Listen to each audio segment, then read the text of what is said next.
Merci, honorable Monsieur le Président de l'Assemblée nationale.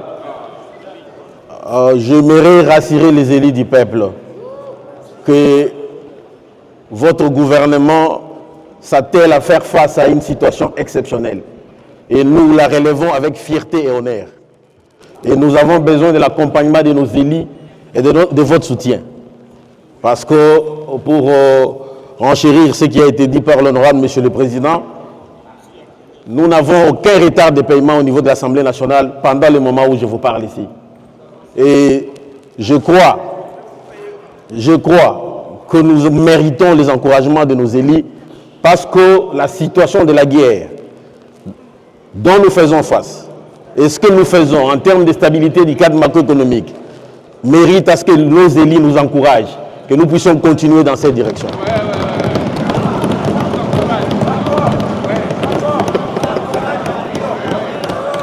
Honorable Monsieur le Président de l'Assemblée nationale, honorables membres du bureau, honorables députés nationaux élus légitimes et souverains du peuple congolais,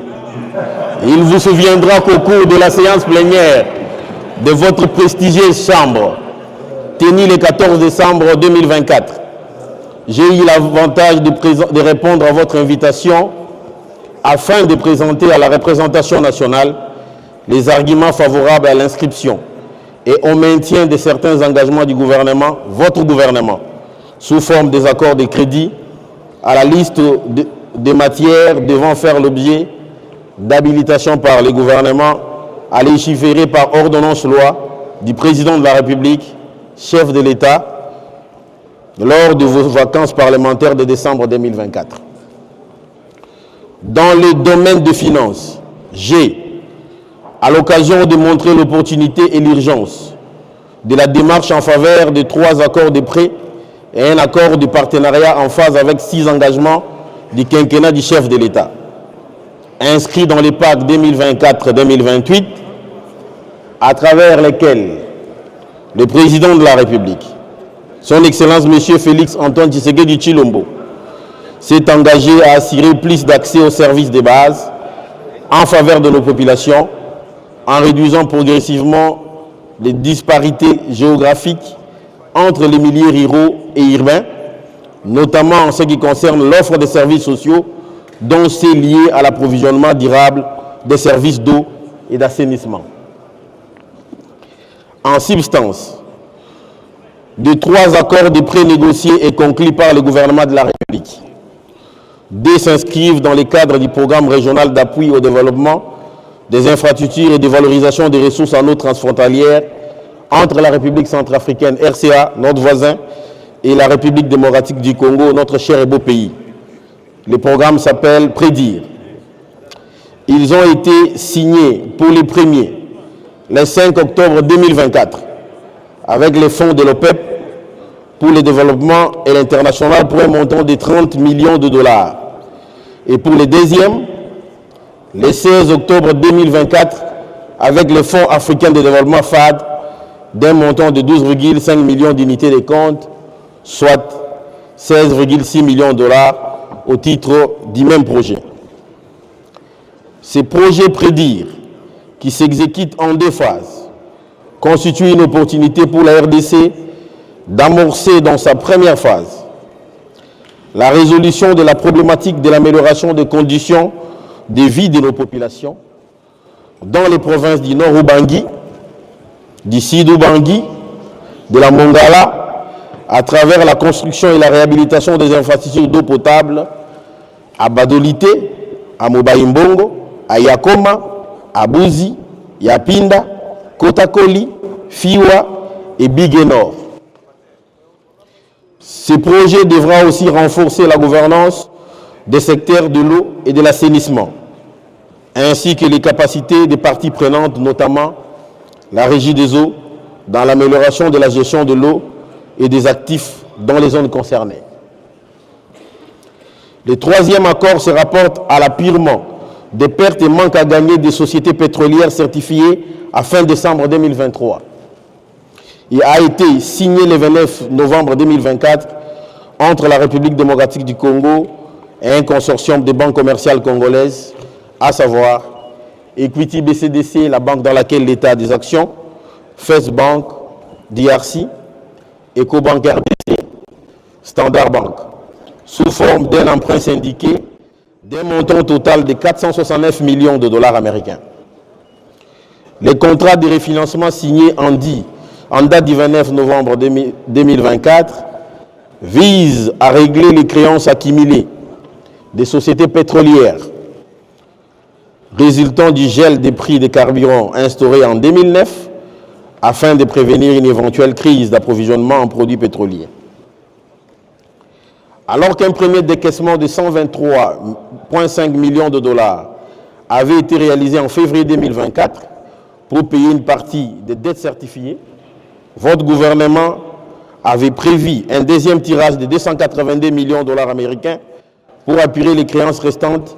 à fin décembre 2023. Les négociations avaient permis de réduire les conditions financières initiales avec une baisse des taux d'intérêt de 12% à 10% et une réduction des frais annexes générant des économies globales de 44,4 millions de dollars, soit une baisse de 40% du coût total. Ces efforts d'économie démontrent l'attachement de votre gouvernement à la bonne gouvernance et à la préservation des intérêts de la République qui passe avant toute autre considération. La démarche visait à éviter une rupture critique de la chaîne d'approvisionnement pétrolier, particulièrement durant les festivités de fin d'année 2024, et à garantir la stabilité du secteur pétrolier, à soulager les trésoreries des sociétés concernées et à assurer la continuité de service à notre population. Honorable Monsieur le Président de l'Assemblée nationale, honorables membres du bureau,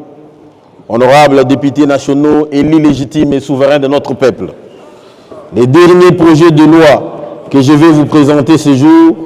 se rapportent à la lutte contre le blanchissement de capitaux et le financement du terrorisme et à la prolifération des armes de destruction massive.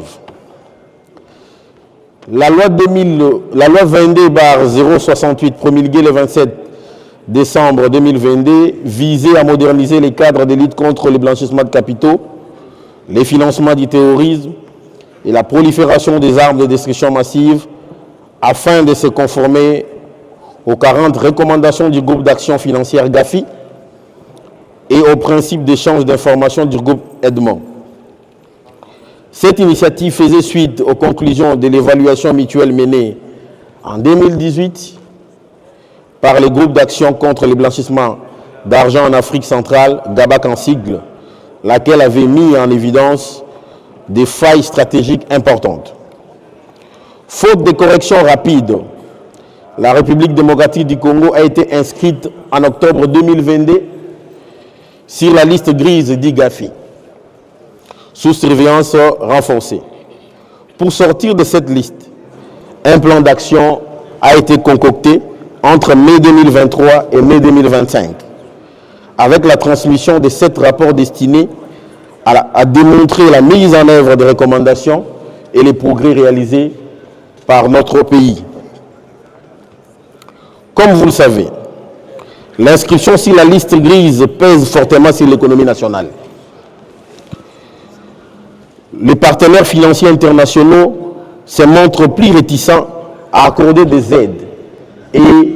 à apporter des financements au gouvernement de la République démocratique du Congo au titre de lacunes qui ont été identifiées par les dispositifs de lutte contre le blanchissement de capitaux et le financement du terrorisme. Les investisseurs étrangers rencontrent des difficultés pour rapatrier leurs capitaux, tandis que les échanges commerciaux sont ralentis par des formalités plus lourdes et par l'exclusion de la RDC du réseau de SWIFT, ce qui accroît les coûts et complique les opérations bancaires internationales. Enfin, la perte des correspondants bancaires rend plus coûteux et plus lent le traitement des paiements transfrontaliers, parce que nous n'avons pas de correspondants à l'international au niveau de notre Banque centrale du Congo.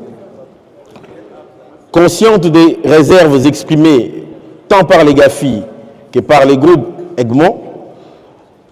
le gouvernement de la République démocratique du Congo entend désormais amender sa législation pour combler les lacunes relevées. Il s'agit notamment d'élargir la définition des infractions de financement du terrorisme, de renforcer le droit de vigilance des acteurs financiers, d'améliorer l'efficacité des sanctions financières ciblées, de garantir la qualité et le suivi des déclarations d'opérations suspectes et d'assurer la conservation adéquate des documents. Par ailleurs, la loi devra lever les obstacles juridiques qui empêchent la cellule nationale de renseignement financier CNRF d'échanger des informations une fois qu'une procédure pénale est engagée. C'est l'une des recommandations et des exigences qui ont été reformulées par les groupes Egmont et Gafi pour améliorer notre notation en vue de la perspective de la sortie de notre pays sur la liste grise Gafi. Depuis mai 2023, les plans d'action à donner liés à l'envoi et à l'examen de 7 rapports auprès du groupe conjoint Afrique du Gafi, avec reconnaissance des progrès, bien que certes identifiés comme faibles, mais qui sont ancrés dans la dynamique de votre gouvernement à résoudre cette problématique. Lors de la réunion annuelle du groupe Egmont à Paris, entre le 2 et le 7 juin 2024, des réserves ont été émises sur l'adhésion de la République démocratique du Congo, motivées par des insuffisances législatives. Les projets de loi présentés aujourd'hui répondent donc à ces remarques en proposant les amendements indispensables pour renforcer l'intégrité du système financier national. Son adoption par l'Assemblée nationale est essentielle pour restaurer la confiance de la communauté internationale, assurer la conformité aux standards du Gafi et du groupe Egmont, et ainsi ramener la RDC hors de la surveillance renforcée, tout en facilitant son intégration au réseau Egmont dans les délais impartis. Il s'agit ici d'une étape cruciale qui va aider notre gouvernement à être crédible, à démontrer que des étapes cruciales de lutte contre le blanchissement de capitaux, financement du terrorisme ont été enclenchées par le gouvernement. Honorable Monsieur le Président de l'Assemblée nationale, honorables membres du bureau, honorables députés nationaux, l'habilitation du gouvernement à laquelle vous aviez consenti en décembre 2024 a permis au président de la République, chef de l'État, son Excellence M. Félix Antoine Tshisekedi Tshilombo, de prendre, après approbation du Conseil des ministres, les ordonnances loi ci-après. L'ordonnance loi numéro 25/029 du 12 mars 2025 autorisant la ratification de l'accord de prêt numéro 1653P du 5 octobre 2024, conclu entre la RDC et les fonds de l'OPEP pour le développement international au titre du programme régional d'appui au développement des infrastructures et des valorisations de ressources en eau transfrontalières entre la République centrafricaine et la RDC prédire pour un montant de 30 millions de dollars américains. Ordonnance loi numéro 25/032 du 12 mars 2025 autorisant la ratification de l'accord de prêt numéro PZ1 EBZ 001/21 du 16 octobre 2024. L'ordonnance loi numéro 25/033 du 12 mars 2025 autorisant la ratification de la convention des prêts syndiqués entre la République démocratique du Congo et les banques commerciales au titre du financement des manques à gagner certifiés. Honorable Président de l'Assemblée nationale, honorables membres du bureau, honorables députés nationaux, j'ai donc en ce jour l'insigne honneur d'avoir soumis à votre ratification 3 ordonnances loi et à votre adoption les projets de loi modifiant la loi numéro 22/068 du 27 décembre 2022 portant lutte contre le blanchissement de capitaux et les financements du terrorisme et de la prolifération des armes de destruction massive. En ce, conformément à la Constitution de la République démocratique du Congo, en son article 129 alinéa 2-3 et à la loi numéro 24/012 du 20 décembre 2024 portant habilitation du gouvernement en son point 4. Je vous remercie de votre attention et restons attentifs à toute interrogation qui pourrait être relevée par les élus légitimes de notre peuple souverain. Nous vous remercions.